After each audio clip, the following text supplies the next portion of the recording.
ma ikka asun teele enne teisi, kuid saabudes ma olen viimane. Ma ootan, olen iga oma reisi, et olla pärast pisut liivane. Et olla pärast pisut liivane. Ja kuidagi on ikka läinud nii, et satun sinna, kus olen juba käinud. Aga ma räägin natuke tänasest päevast siis, et meil kogu see kahepäevane trass on põhimõtteliselt umbes 250 kilomeetrit. Esimene päev on eelkõige rõhuga sellele, et mida me vaatame, ehk siis need vanausuliste külad, külastame vanausuliste muuseumi, lavastus ja Alatskivi lossi. Ja ütleme, et seda offroadi poolt on tiba vähem, 2 suhkust rada, kus võib-olla mõni mees saab ainult sisse panna, kui ilmselt on, aga väga põhimõtteliselt pole, sest piinlik öelda, aga pool trassi sai nagu sõiduautoga maha pandud. Teine päev peale öödumist on selline oodata taevast ja siis võib isegi külje mudaseks saada. Meie Andrusega käisime seda panemas ja natuke isegi saime. Et esimesel autol mitte, viimane masin jah, võib natuke muda külge saada. Et seal on ilmselt aegust sisse paneks suhke soovituslik täitsa juba. Jah, insener ei pea panema. Ja selles mõttes, et oli täiesti ilma vintsit ilusti võetav, et midagi hullu ei ole, natuke rohkem oksapes on, esimesel päeval oksapes suurt pole, me Andrusega kasutasin saagi päris aktiivselt ja võtsime päris palju asju maha. Aga ma räägin 2 sõna nüüd korraldusliku poole pealt, ehk siis teisisõnu liiga ilusti kolonnis, kõigile saan aru, mis raadiosaatjad peal, CB-d, ehk et oleme FM4 peal. Me vahepeal räägime siin eetrisse nii-öelda läbitavate kohta veidike taustinformatsiooni ja teil on materjali vahel olemas ka üsna mitme leheküljeline kokkuvõte kogu sellest kahepäevast trassist ehk siis nii-öelda ajaloost ja vaatamisväärtustest. Et kui tulevikust on tahtmist tulla mõnda kohta pikemalt vaatama, siis on taustinformatsioon olemas.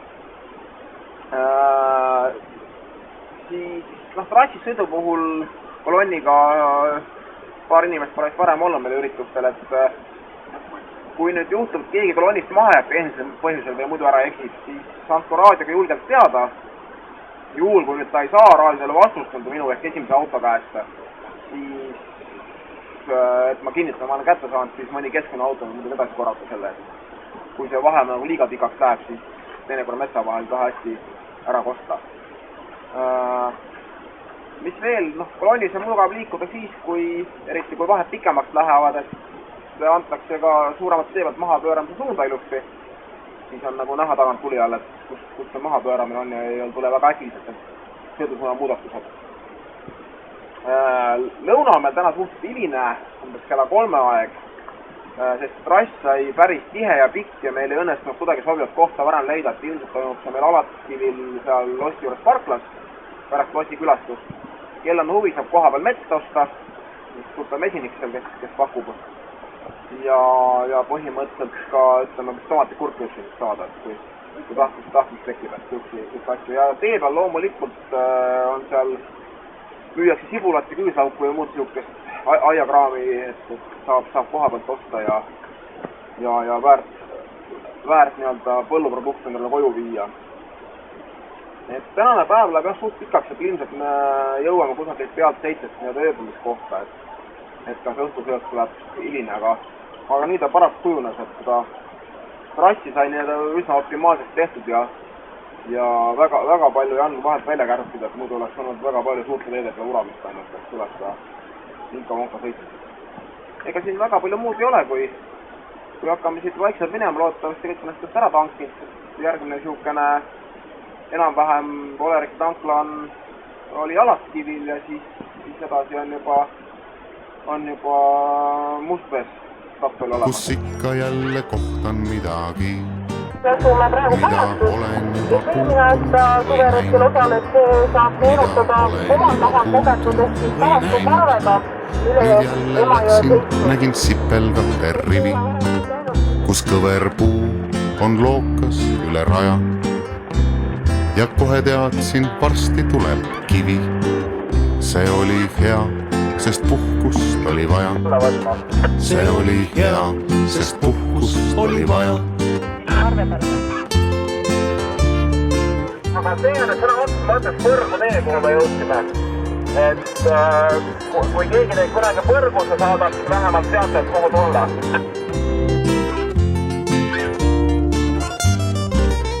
Jõudsin kivi juurde, võtsin kivilistet või siis õigemini olin kivil süles.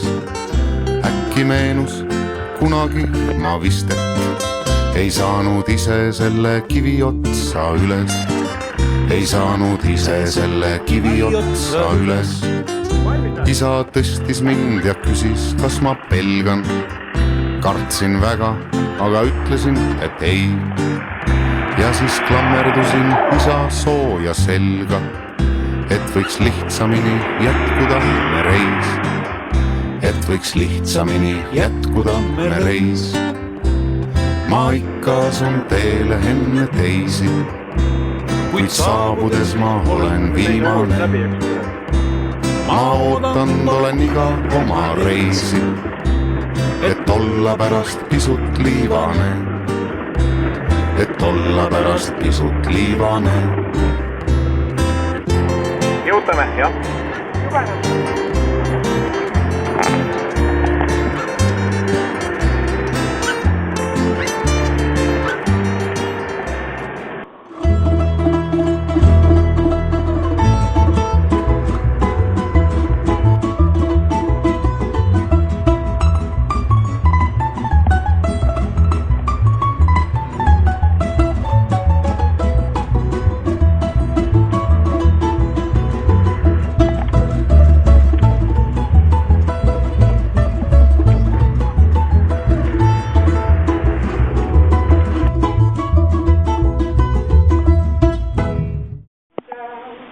Даруйте яко по спасению прошения, и живот вечный, в болезнях сущих потеки исцели, в темницах сущих свободи, по водам плавающим правитель буди. Усердно к тебе прибегаем, яко к нерушимой стене и заступлению.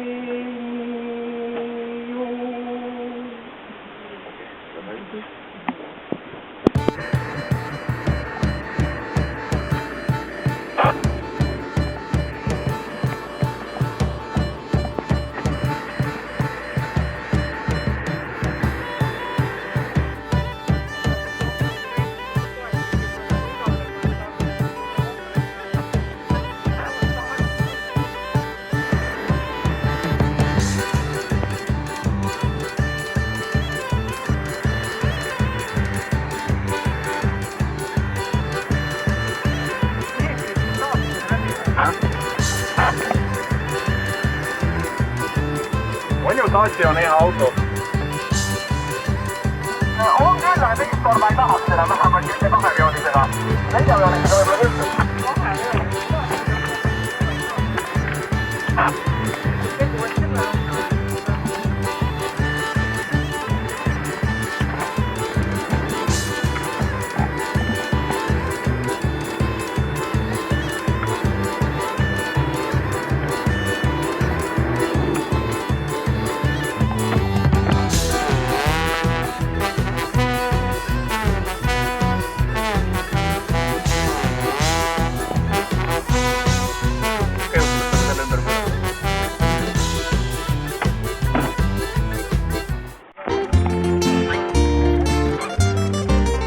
Tõusin kivilt, läksin teele, nägin katust.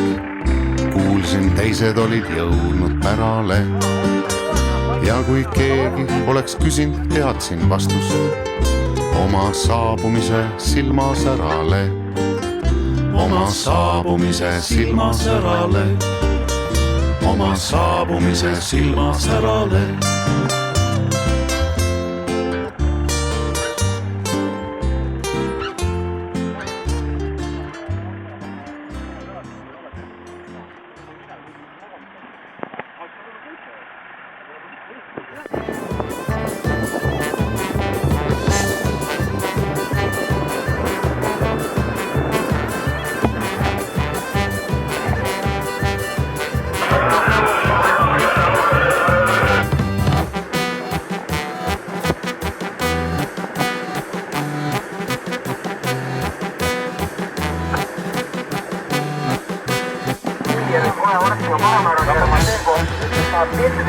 tahad välja saata.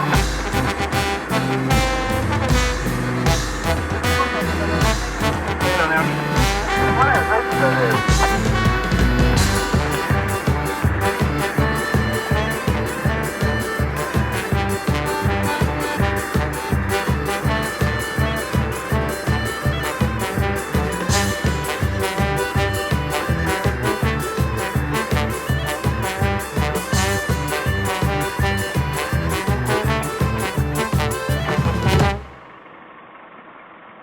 Nüüd öeldi, et saab fotograafid välja.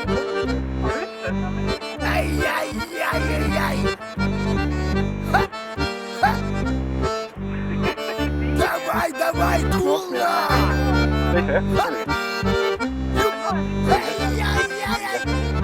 Давай, кума, Tesla, дай себе! Pan Polka tuli! Välja ei ole mingit probleemi. Ma luban, et ma ei kobise.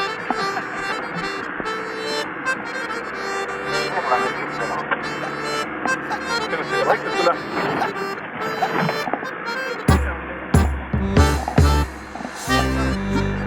Künka peale puhata gaasi.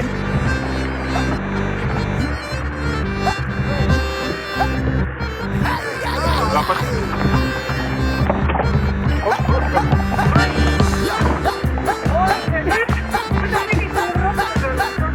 Kurat, ma ei saa seda filmile.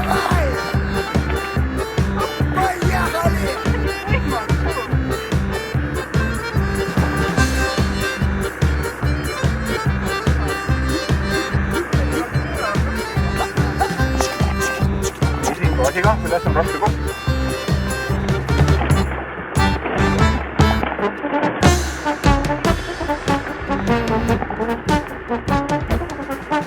Nüüd on kergem. Põhimõtteliselt on köki-möki. Tehtud.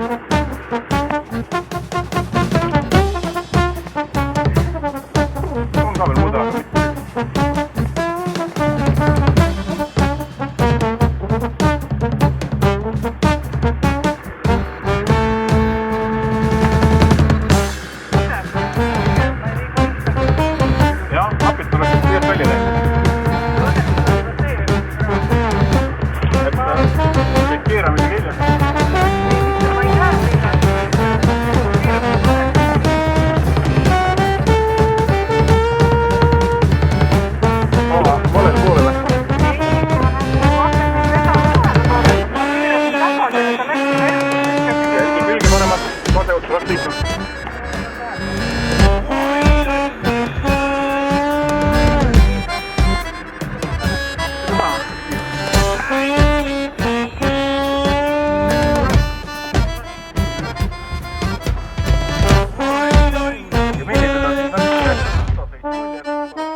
Яlle, Полечка, Полька, давай!